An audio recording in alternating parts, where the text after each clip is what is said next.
Oh, hello, denizens of the internet. You caught me off guard. Welcome to this edition of Deep Thoughts, where I get to think deep thoughts and tell them to you.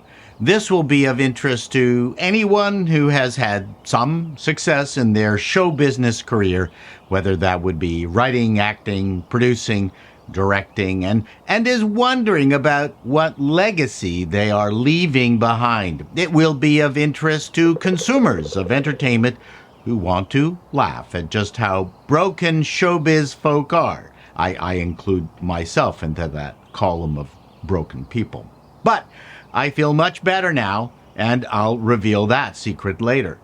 Most of you out there know that people in the creative arts have egos. Now, we all have an ego, but those of us in showbiz have bigger ones because we use it as a protective force field against criticism, against failures, against not getting the prime table in a hot LA restaurant.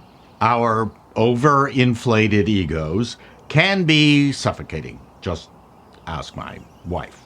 Sometimes such an ego can manifest itself as what we call in the biz always being on. Stand-ups have to be the funniest people in the room. And if other comedians are about, you might find a friendly game of trying to top each other. One might think this is a real battle of egos, but you'd be wrong. We enjoy good-natured sparring. We're worse alone on the road or with normal people. You'd have to be more afraid of a gathering of actresses. Is air kissing fake? But showbiz is all about me in capital letters. But it's also understandable because if I'm auditioning, it's all about me. If I'm spending hours at home memorizing lines, it's all about me. If I'm out on a shoot, it's all about me. Before I go on stage, I need an hour of quiet time while I try to find my voice. That's all about me. It's true that actors manifest their egos differently. Just think of the reputation Keanu Reeves has versus Rachel Zegler. And speaking of Snow White, the favorite subject these days, every actor, writer, stand-up director is the evil queen. And we all have that mirror. Mirror, mirror on the wall, who's the best sitcom writer of them all?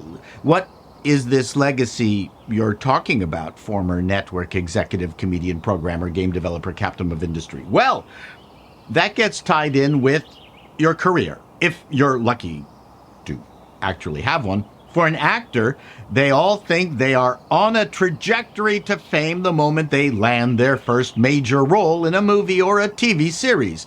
The ego thing kicks in and actors are convinced the movies will now flow and the TV series will go on for seasons, but rude things happen. The movie, successful or not, could be the one noteworthy thing you'll have been involved with. Same with TV. One and done. Your legacy ends up being a list of minor IMDb credits. A legacy requires consistent success, a long career, and a significant accomplishment. And I'm only referring to good accomplishments, not evil. George Lucas is a good example, even though Disney is working hard to destroy his legacy. And speaking of destroying a legitimate legacy, no one has worked harder than the aforementioned Disney Corp as it tries to erase good old Walt. Having consistent success is rare, and I should mention that legacy and being a fame whore are not the same thing. Although someone could leave a legacy of only being famous. So, now let's jump to someone who's had a reasonable, successful career over a good chunk of time. Me. What happened to me? Many of you know I was a member of a Canadian comedy group, The Frantics. In the US of A, we got notoriety on the Dr. Demento show for our boot to the head bits. Our TV show, Four on the Floor, which only lasted one season, was relentlessly rerun on comedy channels, making us kind of famous. It was translated into Spanish and played relentlessly in South America. It was called Los Cuatro Locos en el Set, 4 crazy guys on stage. It's actually quite shocking how many remember that. Monty Python has had a lasting impact.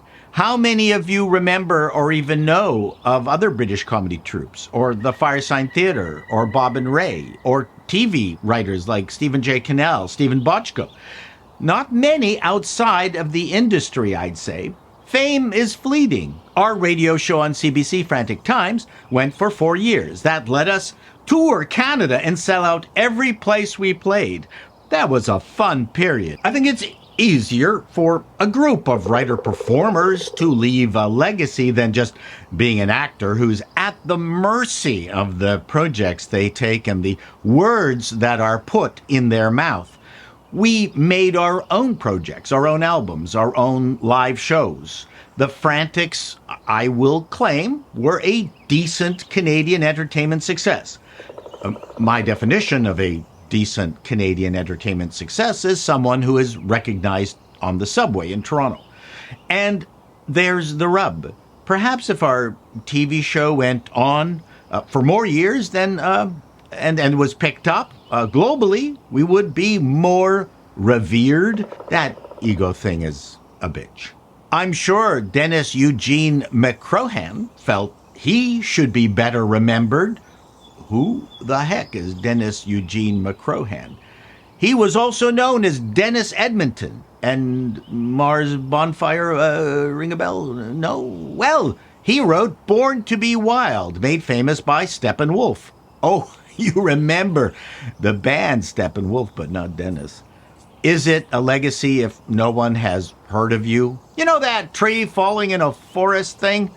Tom Cruise will have a legacy, but once he's done, will that also wane?